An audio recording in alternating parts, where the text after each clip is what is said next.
Hello, everybody, and welcome back to Mana on the Rocks. It's I, Bald.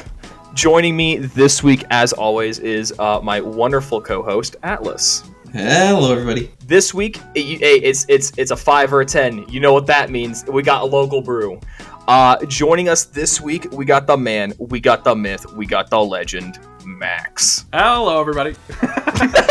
Well, I have the guy that got sued for copyright. Oh my god! I'm sending the IRS after you, dude. my bad. Hey, yeah. So my name is Max. Some of you might know me by my handle, Sworn Blade. Just a CEDH player, deck brewer, and lover of off meta strategies. So yeah, I'm excited to be here. We love it. You can probably tell from the title. Gyruda is what we're covering today, and it's a sweet one, but not quite as sweet as these announcements. Atlas, what's sweet this time around? This time around, it's pretty sweet that we're only 4 weeks out, 4 weeks from the CEDH 4 tournament.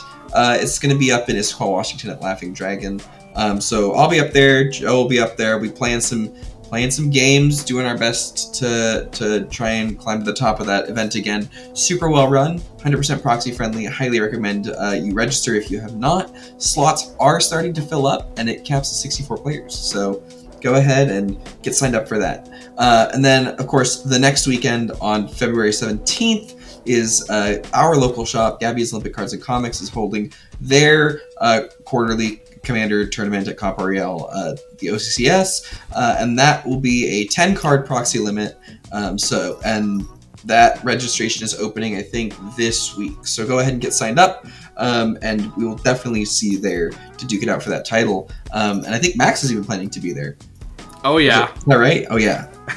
So you might get to see him in his sick deck in action. Might get to see the local brew in action. The local brew in action. Don't worry, just let it resolve. Just let it resolve. Just let it resolve. Yeah, I think that is mostly it. Just plug for anyone who cares. A couple of me and a couple of other players. Unfortunately, Joe was not able to make it with us, but me and Max will actually both be going out to Punt City 3 in Pennsylvania here in April. Womp. So disappointing for Joe, but exciting. Max will be over there, most likely playing this amalgamation of parts that we're about to go over. We got to show the East Coast what's up. Yeah, so West Coast rep. But we're going to go over there and play some games and do our best and have a great time getting to meet people and play some really good games of Magic. So look out for us there. I think that's everything for now. We might have some more announcements coming up in the next week or so about additional tournaments. But for now, without further ado, we got to get a drink with this week's lucky patron, Meow Sarita. Thank you very much for your support. Come on down, get a drink with us. Gyruda, Doom of Depths. What? Max, read me this card. What does this card do? Oh, it's a doozy. Okay.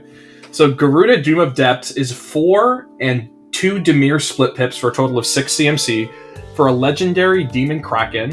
It has companion text that isn't relevant, but it says, when Gyruda enters the battlefield, each player mills 4 cards, put a creature card with an even mana value from among the milled cards onto the battlefield under your control, and it is a 6/6. Okay, so we're milling is what we're doing. Oh yeah. Okay. What are we looking to do with the mills? So, Gyruda mills not only you but all the other players. Mm-hmm. So what it's really good at doing is generating value by being able to put your own creatures, cheat them into play for high CMC costs that you normally aren't really able to cast, and also to steal other creatures from other people's libraries. And there's a lot of good creatures in Commander, especially in CEDH, that people play that are even CMC, like Gilded Drake, Grand Abolisher, Dockside Extortionist, Fimage, Phyrexian Metamorph, all of these clone effects that can not only keep your Gyruda triggers going by copying it and then sending it to sacrificing to Legend Rule, but it basically just allows you to generate a lot of value off of chaining clone triggers, which we play a lot of clones in this Gyruda deck. We really do. I like looking at your list because there's just a lot of what the hell are these cards doing in CDH. Yeah, you know it's a doozy when like you're playing across from someone and they play a card and you're just like, I have to read this card. I don't know what this does. I've never heard of this card before. I'm a big fan of that feeling of playing those weirdo cards that make people go, you're making me have to understand your cardboard. What are you doing right now? Exactly, yeah. Okay, so it seems like, so broad overview, just trying to see if I get this right. So we're looking to just cast Gyruda and then essentially just cascade from there? I mean, yeah. A lot of the Gyruda plan is you're trying to abuse the ETB triggers. Okay. And basically put in advantage pieces. We play a lot of advantage pieces on creatures such as like Talion and what's the other really good one? Oh yeah, Consecrated Sphinx. Displacer Kitten. It was okay. Displacer Kitten, Talion, they're kind of mid cards, honestly. Yeah, but basically like this is a kind of deck that like vomits its hand. You need to have very, very clean and good mulligans, and make sure you have a hand that actually can do something. Or else you can get really stuck unless you're like landing an early Talion or like a Rhystic Study or a Mystic Remora. Like you can just like be stuck and be like pass go every single turn because you have nothing to do. Okay. Like, yeah, so you have to be careful with that. Mulliganing is very, very important with this list. So we're talking so much about mulligans. What do you typically look for in your opening hands? Yeah, so that's a great question. So the way I like to look at it is this is going to sound really weird, but I feel like whenever I have a hand, it's like whenever you look at a hand when you're looking at your first 7 or whatever, like the hand is like trying to tell you what it wants to do, right? Sometimes you have a bunch of lands in a Mystic Remora, and what that hand is telling you to do is, okay, you're going to play the Mystic Remora and just keep it going for as long as possible to draw some cards, right? I would say for this list, there's usually different hands generally that you'll see. One is you'll see for hands that you want to keep, at least will be a hand that is normally like a turn 1 advantage piece, whether that's usually like either a Mystic Remora or a Rhystic Study are good. The classics. Yeah, I mean, as any blue player would enjoy seeing those, a turn 1 of those, right? So usually like a turn 1 Remora or like a turn 2 Rhystic Study are like really strong, or like a turn 2 like Talion is also very good. Something that allows you to not have to like feel like you have to turbo out Gyruda to have like a board presence. Those are very, very strong cards to have. Other hands, sometimes you just get a hand with like Land, Crypt, Grim Monolith, Mox Opal, and you're just like, okay, I can just cast my commander on turn 1 and then maybe get some value. The hard thing about that is, while I do think a lot of times that can be correct, sometimes you just miss on the Gyruda triggers, and if you're counting everything on one Gyruda trigger, you whiff on the trigger and now you're stuck, you have no more gas, and you can't like reactivate Gyruda off of any sort of flicker effects you have. It can be very difficult to stay in the game. So that's why mulliganing is important, is you need to make sure that you don't just fold to one counter spell. So sometimes that means like you have to go really quick and just hope for the best, especially if you have a table with stacks where you feel like you're not going to be able to get any value if you wait. So it just really depends on what's at the table and kind of what you're seeing in your hand, whether you go fast or you try and slow down and play control-y, even though we're not on a ton of counter spells and interaction in this list. Yeah, it almost reminds me a little bit of one of Atlas's favorite little adventures, Two Trees, kind of, in a way, where like it can go fast, and like usually if you can get to do your thing at like a good time, like you're gonna just get to the finish line. Right. You know, you'll hit the cascade trigger. I keep saying cascade triggers, like the clone skate. I mean, it kind of cascades, but kind of cascades. Yeah. Or like you just get lucky on just like a random, like, well, I guess I just cast the Gyruda, and like, oh, there's a Grand Abolisher. I have this Thoracle in my hand that I can just cast next turn for free. Yeah. Cool. All right. Well, I this deck sounds sweet, dude. I've seen it in action. I've joined games, and I just see you go, okay, Gyruda, flip, clone, Gyruda, flip, clone, Gyruda, and I'm just like, this deck's insane. It's just you just go, you just burr.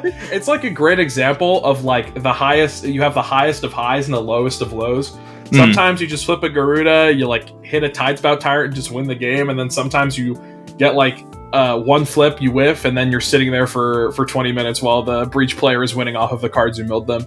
You know, it is what it is sometimes. Free Breach activations. You milled Sabine's rack. Yeah, I will say that's one of the weaknesses of this deck. Is you do feed Breach players, and Breach is just a very prominent card in CEDH, and something you really have to be aware of.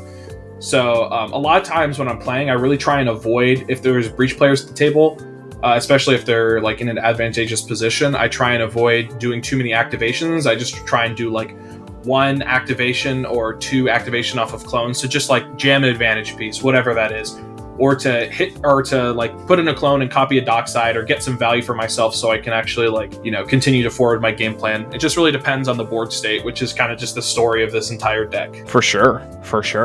All right, well, speaking of the board state, we got some creatures to start breaking down. Atlas, what do we got starting us off? So from the list that you sent us, what I'm seeing is that the creature package looks pretty like similar to what you'd expect at the low end. You got Dot the Voidwalker, which synergizes really well with your commander CTB because you're nabbing 12 cards from your opponents just off casting your commander, which is pretty cool. And then you've got Gilded Drake, Orcish Bowmasters, Phantasmal Image, Thassa's Oracle, and then Flesh stuff. Duplicate is another clone, 2 mana.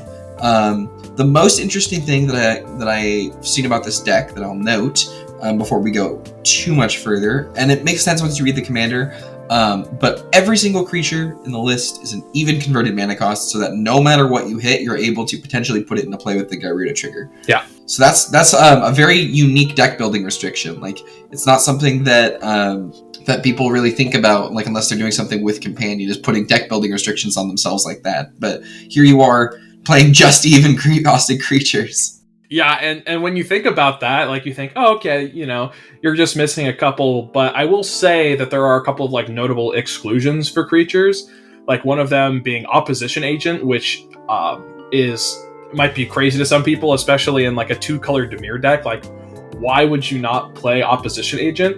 I've done some testing with it, and the problem is most of the time you see it, like, sometimes you get it, and you get it into your hand and it feels fine, but most of the time that you see it, it's off of like Gyruda triggers, and it just feels bad every time, especially when you get no other creatures, so you can't even put any other creature in play. And every time I've seen that Opposition Agent get milled, I'm just like, I don't even care what creature it is. I would just rather it be anything else besides an Opposition Agent. It just feels really bad when you feel like you're missing value off of playing an odd CMC creature, because you can only put in even CMC creatures. Yeah, and I think that's a really interesting point of note, because you mentioned that this isn't really like a control list. Like, you're blue-black, like you have, like you're in blue. You can play the control game a little bit, but you're not like a dedicated control list. Like, I think I'm going to keep referencing Two Trees just because I think it's a pretty good comparison, but like, that deck doesn't play anything besides the counter spells that it can use to protect its own turn. And I kind of see that line of thinking here as well, where like, yeah, the Oppo is going to be good in some matchups and it's going to be really, really clutch. Like, it's a good card, but it's not where we're trying to be. Yeah, absolutely. I mean, there are times where I think that you have to transition to a more control-y style of play, depending on the board state. Oh, yeah, absolutely. But most of the time, like, you just can't afford to. Like, we need to make sure we have a very high concentration of creatures, or else our Gyruda triggers become weaker because we're hitting things less. Mm-hmm. But also, at the same time, we have to be on enough interaction and also flicker effects, like we're on Ghostly Flicker and Essence Flux, and like Saw in Half, all these effects that actually help us start triggers at instant speed, which are really important to making this deck more unpredictable. No, I like the Flicker package a lot. Yeah, and we'll get to that one once we get to like the instants and stuff. I'm sure you'll have a lot of things to share with us about all of the tech you can do with those. But we'll just move into the mid-range section of the creatures here. We got a bunch of 4-mana stuff. We got like more clones, being Clone, Displacer Kitten. You can flicker your commander for value. We have another clone called Gigantoplasm, which can sacrifice itself, which is kind of neat. And then we have start to get in some of the more niche, like weirder ones, like Clever Impersonator. It's a little bit harder to cast. Gas. Yeah, it's cool. It's a little harder to cast at blue, but it can be a copy of any non-land permanent on the battlefield, which is just oppressive if you make it a second Ristic Study, like you have done in a game that I was playing before. Yeah, it's honestly, Clever Impersonator is probably one of the best clones in the list, in my opinion.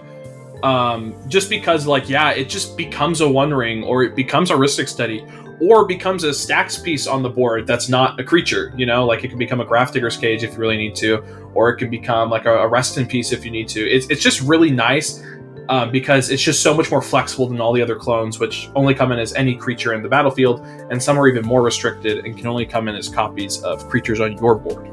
So that's something to keep in mind as well. I love Clever Impersonator, dude. I as a con blocks newbie, I starting off on that set, I saw Clever Impersonator and I understood what clone effects did, and I understand like non-land permanent being like a pretty wide net to cast. I went, this card's pretty good. So seeing this here makes me smile in my heart. Yeah, it's gas. It's a really good card. Okay, so then we got some more clones.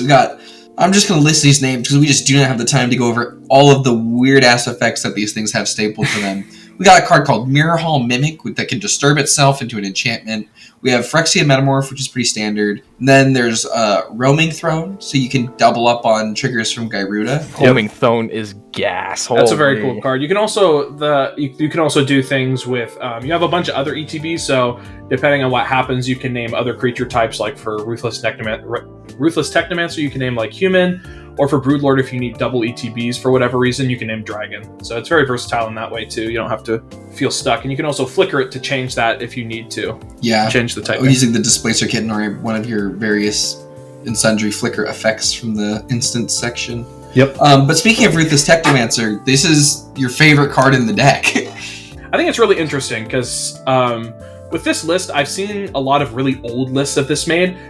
Of Gyruda made, and they're just not very strong. But I do think over the last couple years, there have been a ton of really big, like, new cards supporting this list now. And I think one of the biggest ones is actually Ruthless Technomancer, printed in Kamigawa. It's really strong. If it ETBs, you may sacrifice another creature you control and create a number of treasure tokens equals to that creature's power. So just right off the bat, it can come in and it can sacrifice a creature and make a bunch of mana for you, which is strong. But the stronger part about it is its ability, which is 2 and a black, sacrifice X artifacts, return target creature card with power X or less from your graveyard to the battlefield. X can't be 0. So basically what that's saying is you can crack 3 treasures for 2 and a black, and sacrifice one of your treasures that you made and return any of your clones into play. Because clones have 0 power when they're not on the battlefield. Yeah, typically, so you have to sacrifice one, so you have to sacrifice at least one. Most of the clones have 0 power and 0 toughness,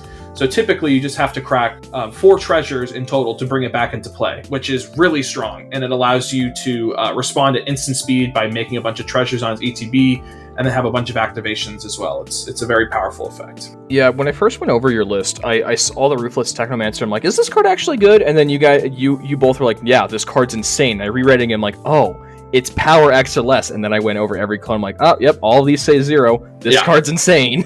Yeah, I honestly think that Ruthless Technomancer is one of the best cards in the deck. It's one of the main things that makes this deck very strong. Well, I mean, just you get this off your commander, you sacrifice your commander, you have 6 treasures. You've cast a free Gyruda. Yeah. And typically you have extra. So the best situation you'll find with Ruthless Technomancer is if you have a Gyruda and then a clone that ignores the legend rule, and then you can put the Ruthless Technomancer in sacking that clone of your Gyruda to make 6, and that way you can then loop it and then bring it back immediately, still holding 2 treasures to make another Gyruda. So you're starting to net mana off your activations too. And it's also flickerable, so if you flicker it, then it can sacrifice stuff again. So yeah, that's another aspect that makes it very powerful. That's so crazy. God, yeah, that's pretty wild. That's some super interesting lines that you've come up with for that, for sure. Speaking of clones with no legend rule, we're playing Sakashima the Imposter. We're playing Spark Double. One of those clones that you mentioned that can only copy your stuff. I think we're playing another Sakashima somewhere. Playing Thousand Faces. Yeah, we're playing the Imposter and the Imposter. Faces, yeah. Got Stunt Double, my boy. Oh yeah, Stunt Double sheet in this list. So good. This card's so good. It's just generically strong. Yep. And when you're clone storming, this is the thing to do. You mentioned Talion.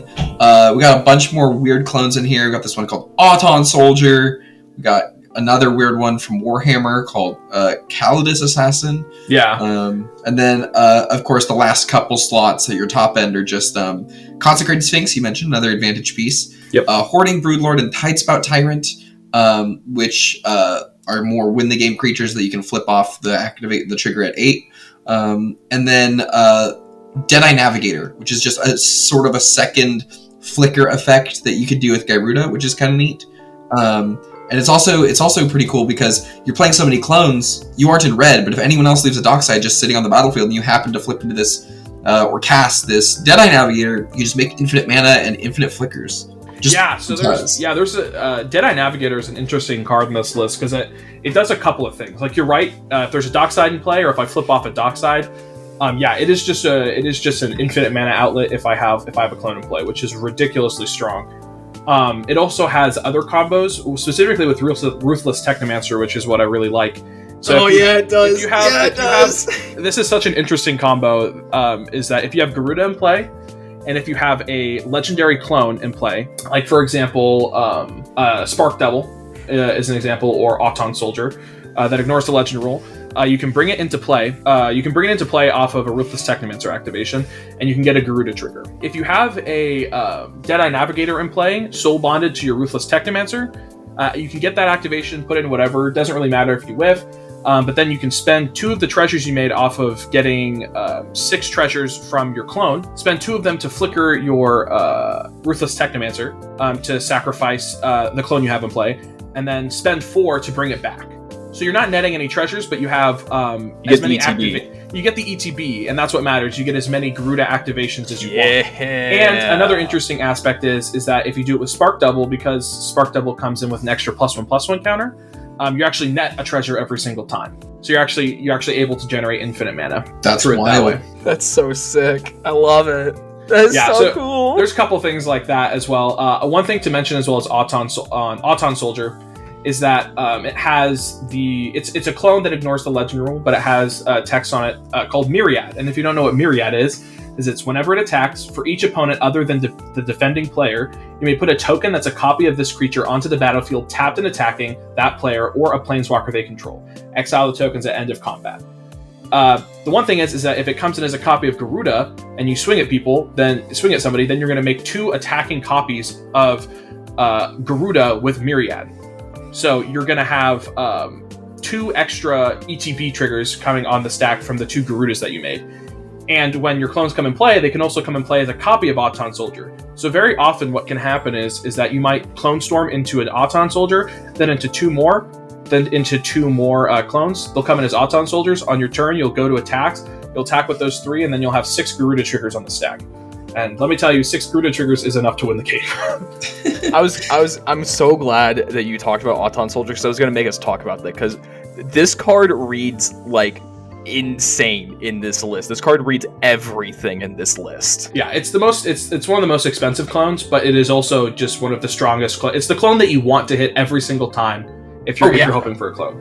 Oh yeah, that and Clever Impersonator. Oh yeah, and I think in a deck where you're so like clone centric, like having this be in the deck building requirement if it needs to be even, you're going to be running a lot of clones. You want a critical mass of clones, and you want really the best clones, or like the most clone plus extra good text on them.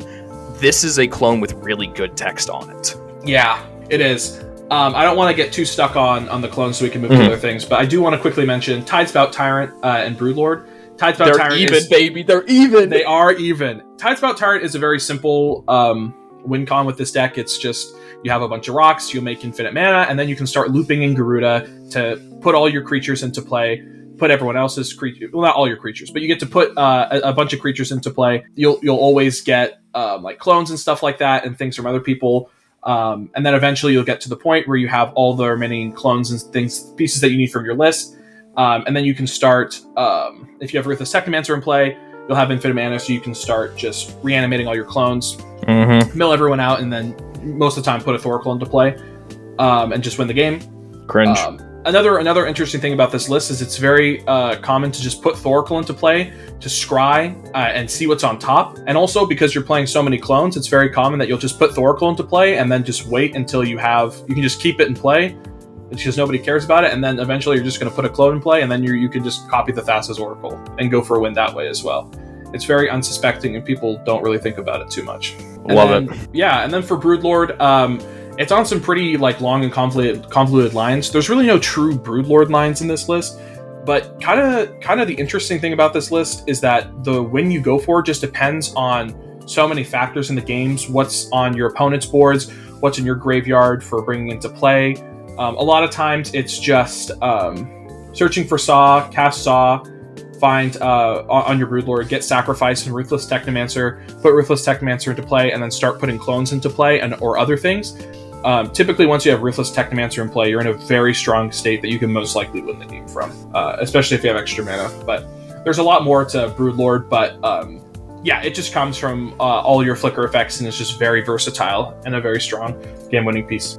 It seems like it's an at-home card in this deck for a win condition. I think the win conditions are pretty, solid. Plus, if you're making all these creatures, giving the convoke text to the card you're used for is not irrelevant. Oh, yeah, it's very common that you have 5 or 6 creatures in play, and that's 5 or 6 lands you have in play. And since you're mostly copying Gyruda, you're never going to be stuck being oh man, I can only convoke for colorless or something, because it's split pipped. It's both blue and black. So you're pretty much always able to tap for your colors from your clones and your other creatures in play. So it's something you normally never have to worry about. Sweet. I love it. Yeah, no, I think we can talk about the Broodlord and the Broodlord lines forever. So let's move on to the next category. We got sorceries. We got 6 of them. They're very good 6 sorceries they are.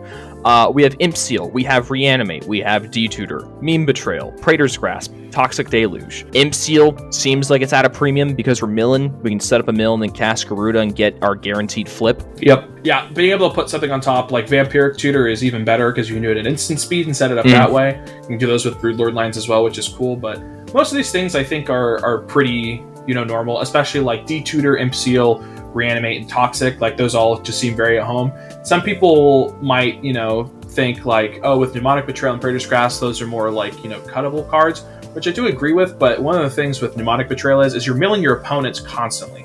Yeah, we are. It's the same thing as that Dathi Voidwalker. Exactly, it's the same thing. As you get to play, is just getting let's say 2 Gyruda triggers off people. That's 24 cards that you get to look at in other people's graveyards, which is an insane amount. And normally a game-winning amount, even off of just 2 triggers. It's pretty insane. And then Praetor's Grasp is just Dockside is really strong for us. We can combo with it in a variety of ways. So the best way for a Dimir list to play Dockside is to steal it from the Dockside players. Yeah, seems really solid. No, I like Meme Betrayal a lot on this list. Like you said, 2 flips.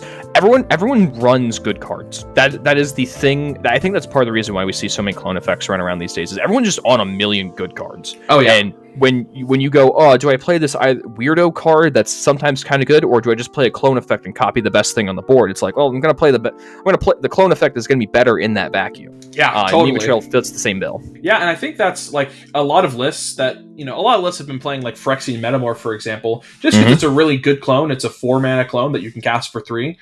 But another thing is with the One Ring, I think that's brought Phyrexian Metamorph to the attention a lot more, because you can just copy a One Ring with it, which is just insanely strong. Backbreaking. It's just backbreaking.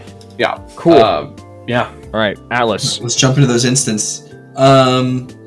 Okay, so you said it's a pretty limited counterspell suite, like we mentioned. Got Pact of Negation. It's the best defend your own turn counterspell there is. Offer is the best 1-mana counterspell there is.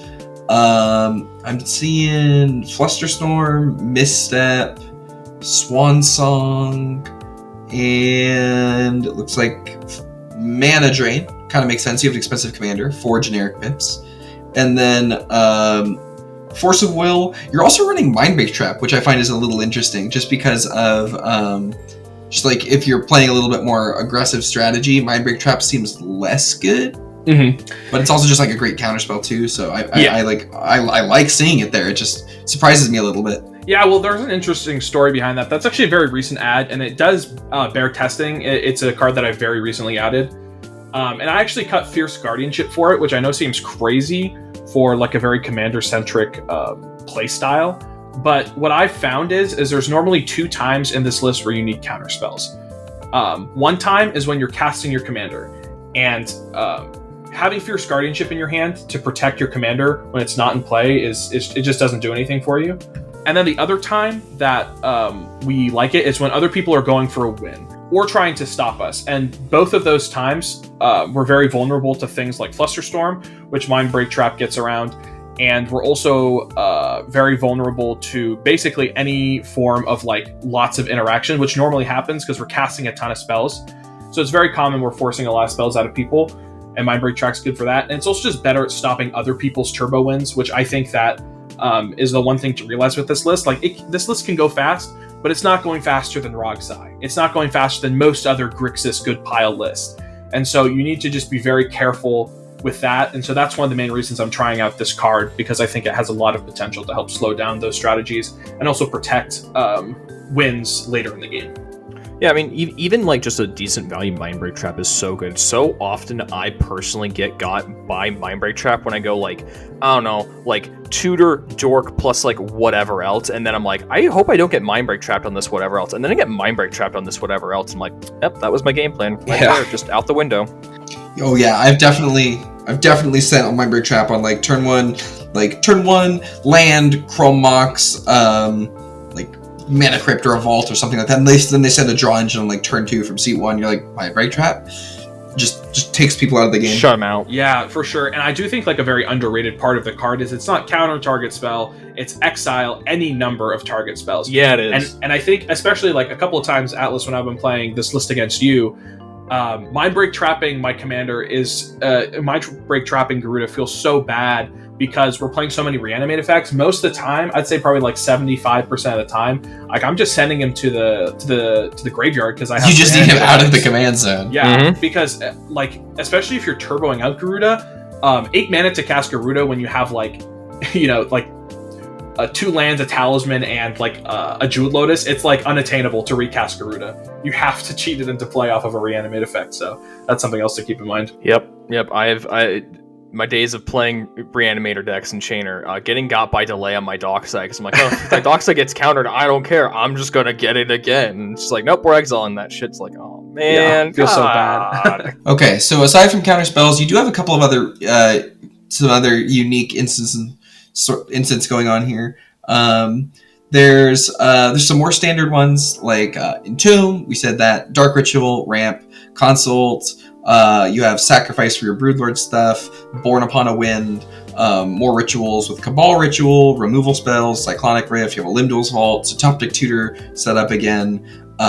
It's kind of just like a second copy of Vampiric Tutor, and then we get into the juicy stuff, which is playing Essence Flux, like you mentioned earlier.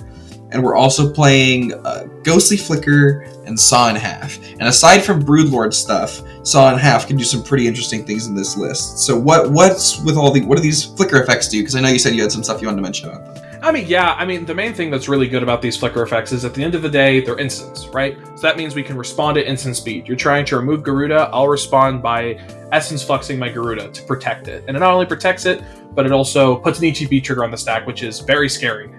And if you don't think it's scary, then you haven't played against the list yet. It is a very scary thing. One of the scariest things that I've played against with this list is somebody casting a phantasmal image and copying my Gyruda. That is the most terrifying thing. I vomited a little, I'm sorry.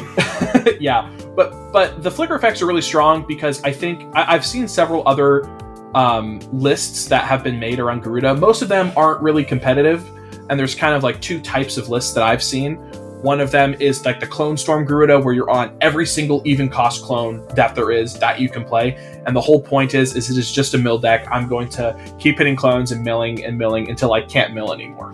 And then the other side of it that I've seen is basically a Reanimator Doomsday Gyruda, where the whole point of Gyruda is to crack your Doomsday pile and to basically flip into a Thoracle off of the top 5 and win the game that way. And I think that both of those lists have interesting ideas, but they both suffer from like going too far to one extreme. I think that the Doomsday lists don't really play that many creatures.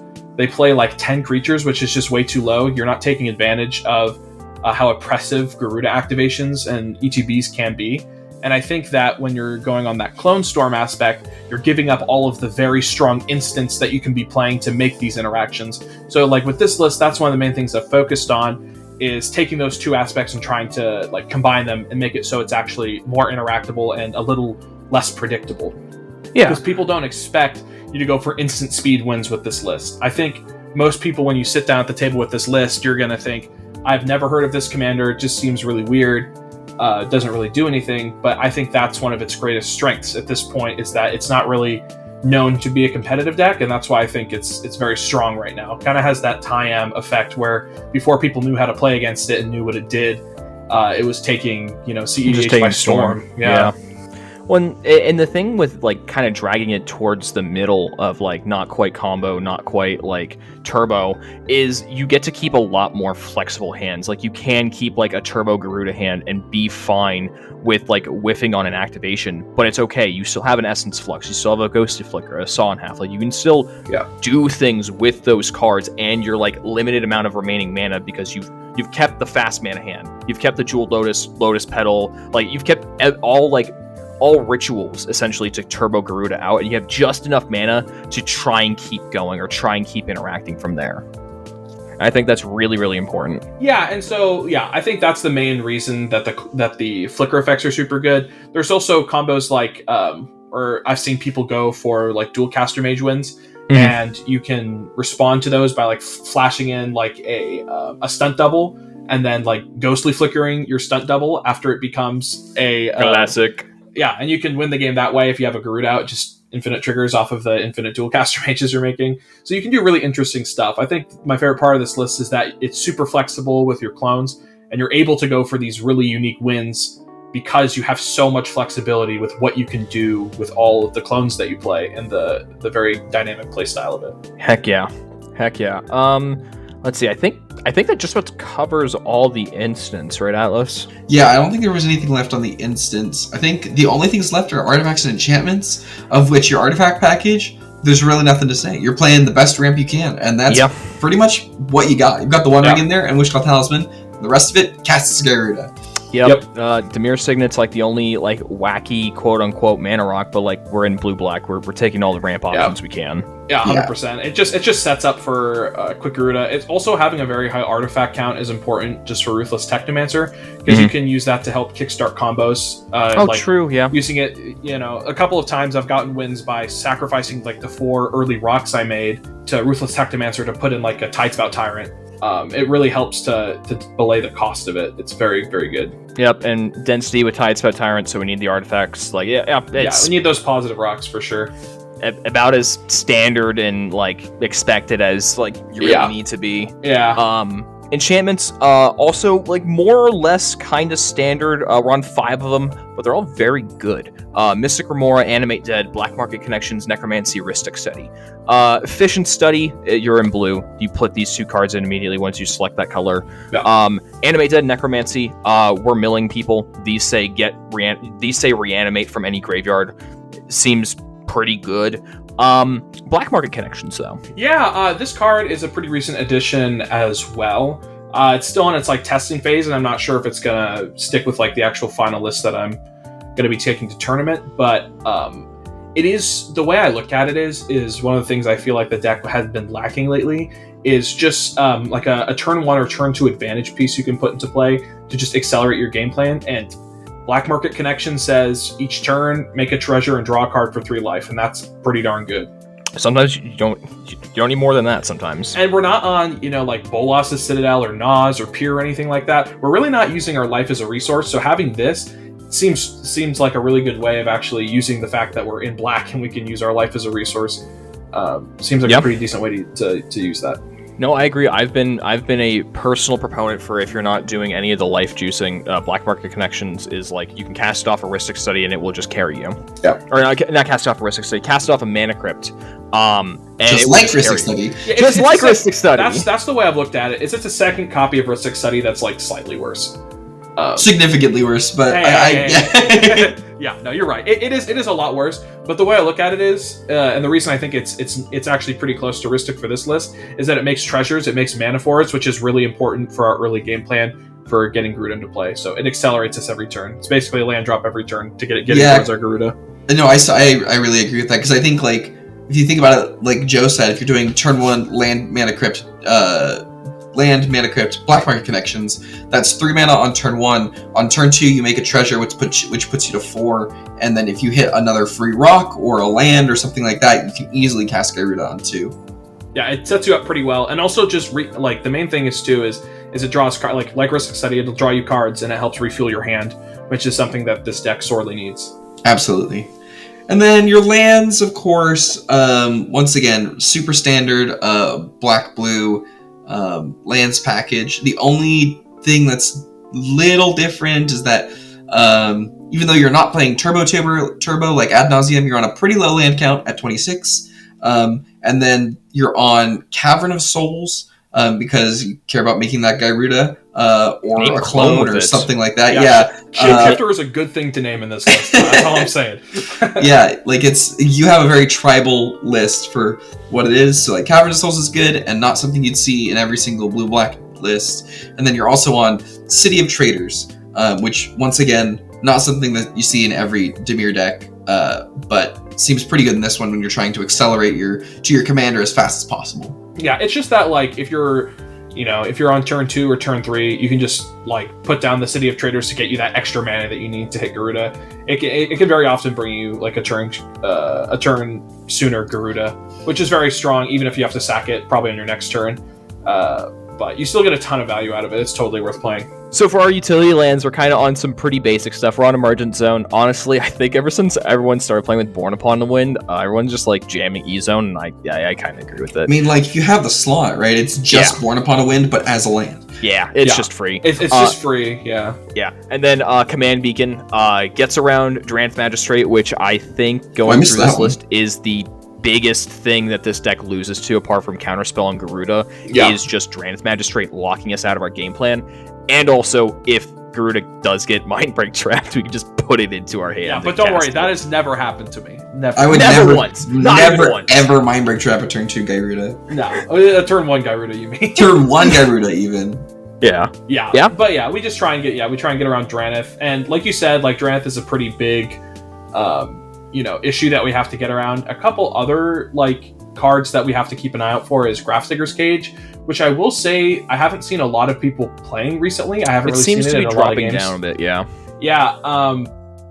And then another big one is Elishnorn, Mother of Machines. It just kills ETBs, and I will say, Draneth is scary, but we can get around Draneth. There is pretty much no way. We're so ETB focused that Elishnorn just hoses us. It hoses us pretty hard. Do you think it's worth it putting in like just a generic like non-land bounce or something then at that point, or I think I don't think so. I think the best way we counter Elishnorn, honestly, is playing a clone that comes in as a copy of Elishnorn, and then hope theirs gets removed, or figure out a way to like pressure their life total with our bunch of like big creatures. That's like the best thing, and then just keeping up on interaction.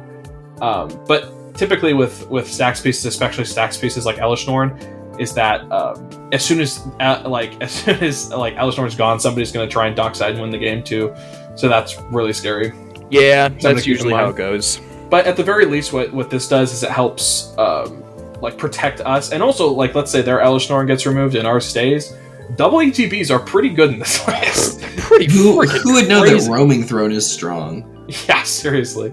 God, they literally printed Tribal Panharmonicon. Yeah, no, seriously. Yeah, and I will say, like going back to like cards that have been added recently that have helped this deck, like Roaming Throne and Ruthless Technomancer have made this list a lot better, like significantly stronger for like the fact that you can cast them from your hand, then cast Gyruda to get the benefit, or like you just flip into them and now you just have this effect at your disposal is insane. Yeah, it's really strong. Cool. Yeah, this is a really sick list that you put together, Max.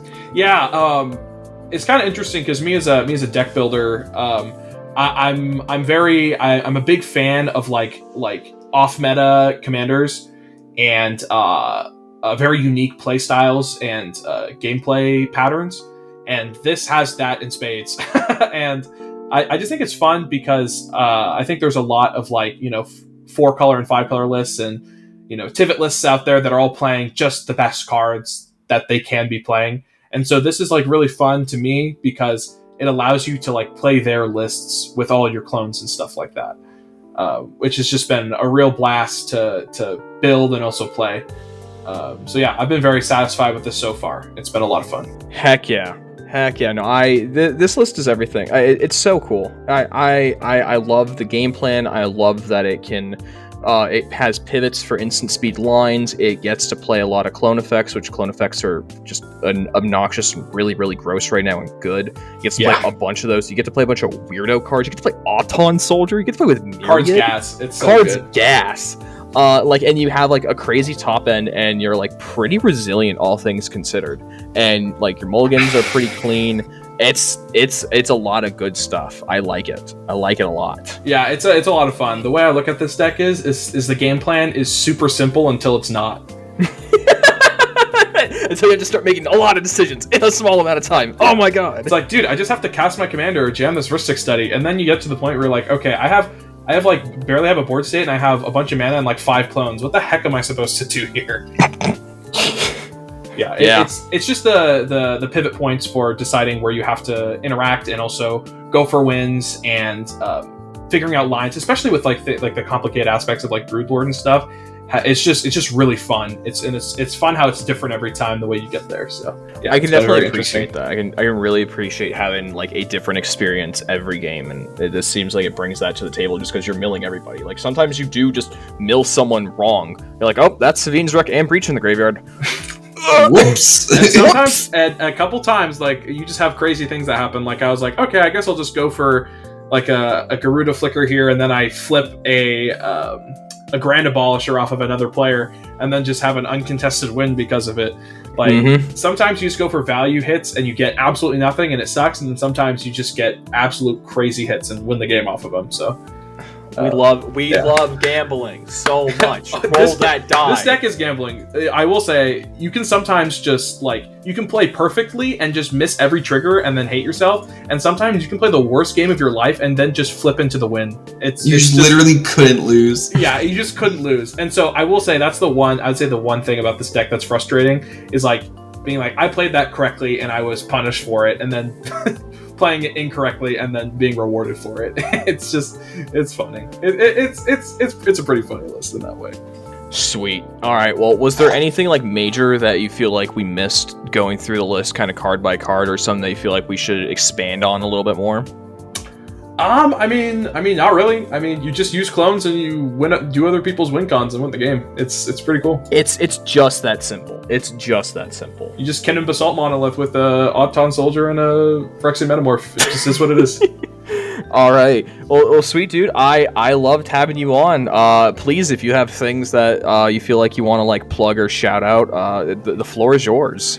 I mean, not to do Atlas's job for him, but hey, on the 10th, February 10th, Laughing Dragon, they're having a tournament. You should come. February 17th,